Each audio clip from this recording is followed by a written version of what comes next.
I think this is the right move. Because if the whole idea was Mitch Trubisky being a veteran, but he still can't complete 60% of his passes and he can't move the offense, he can't win you games, then let the kid learn. First of all, it's like this is me, you, everyone on the EP network, and wherever, you could have guessed this. Like, 4 weeks in, you change that's like the mark. 4 weeks in, you change the quarterback, and I don't want to poo-poo Mitch. From everything I've read, Mitch is a great, hardworking guy. Everyone loves him. I know Mike Tomlin said we don't plan to play Kenny Pickett at all this season. Well, that changed, after a month. But, he is what he is. He was a guy that probably went too high in the draft, but he had this pedigree. He bounced around, and you just know what you're going to get from him. He's a mobile guy, but he's not going to really throw the ball on the field. And sure, Kenny Pickett threw those 3 picks. One, you talk about Claypool, off Claypool's hands on one of them. But Kenny Pickett's giving them the spark. He's giving this good roster.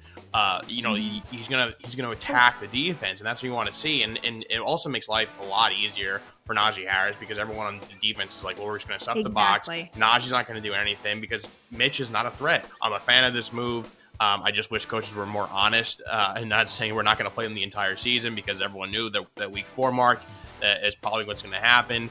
And I think if you have their receivers, you're going to be pretty happy because he's going to be chucking the ball. And I think the same thing for Najee Harris too. It's just a little bit lighter up front. His fronts that he'll be facing won't be as tough. So I guess we should all be happy about this move to pick. I think so. I think it's going to help all of our fantasy weapons. As you said, I completely agree that this helps out people who have Najee Harris.